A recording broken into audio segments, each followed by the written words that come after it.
The new electric Mini Cooper is a blast. Too bad it's also impractical. Replacing the gasoline engine and transmission with batteries and electric motors, Mini has created the most all-around enjoyable Mini Cooper yet. Unfortunately, by packing it all into the smallest version of the car in the automaker's lineup, it also made it impractical for a whole lot of people who might otherwise love the idea of an all-electric Mini. Of course, Minis are designed to constantly remind you, the driver, that you are in a very small car. The dashboard is high, and the windows are narrow, leaving you looking out at the world, as if you're in a miniature tank.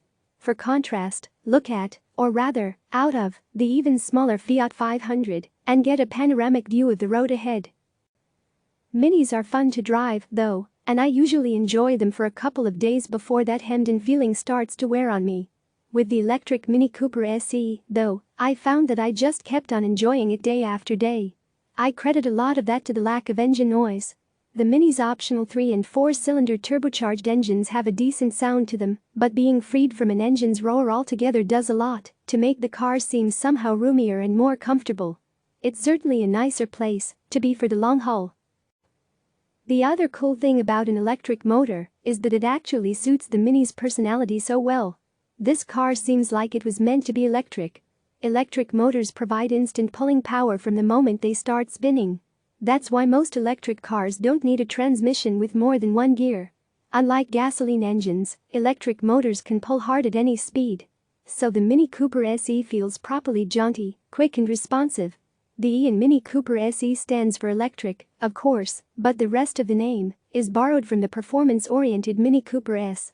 The SE has just a shade less horsepower than the S, but that power is delivered instantly. Takeoffs are smooth and fast, despite the car's obvious extra weight thanks to heavy batteries. It still corners nicely, though, because the batteries are down between the seats, putting the weight fairly low in the body of the car. The ride is firm, but not brutal. When you turn it on, the Mini Cooper SE defaults to a one-pedal driving setup. That means that when you press on the accelerator, the Mini speeds forward, but when you lift off the accelerator it doesn't just coast. Instead, the electric motor stays connected to the wheels and slows the car down. The more you lift off the pedal, the more it slows. With a few minutes of practice you can even come to a full stop at a stop sign or red light without ever having to touch the brake pedal, and it makes slowing down for curves easy and fluid. The best thing about the Mini Cooper SE, though, is the price. Starting at $29,900, it costs about as much as the Mini Cooper S. And that's before factoring in $7,500 federal tax credit. With that taken into account, plus any state or local tax incentives you might get, it actually ends up costing considerably less. But two things stopped me from liking the Mini Cooper SE more: its size and its driving range of just 110 miles on a charge.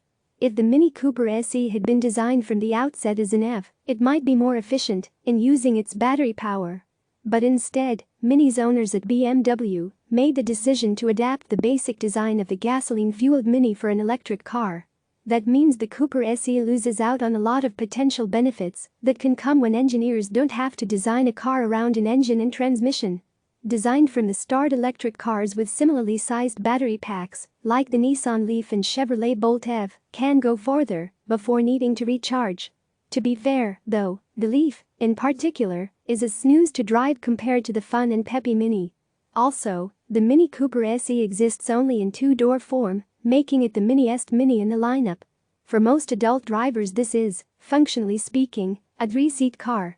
The right side back seat will be uncomfortable, but the left-hand seat, the one behind the driver, will mostly be used as a package shelf. It would be nice to have electric drive available in one of Mini's slightly larger models. Or maybe Mini could go all in on clean fun and put this electric drive system into the Mini Cooper convertible. Click subscribe to receive the latest news.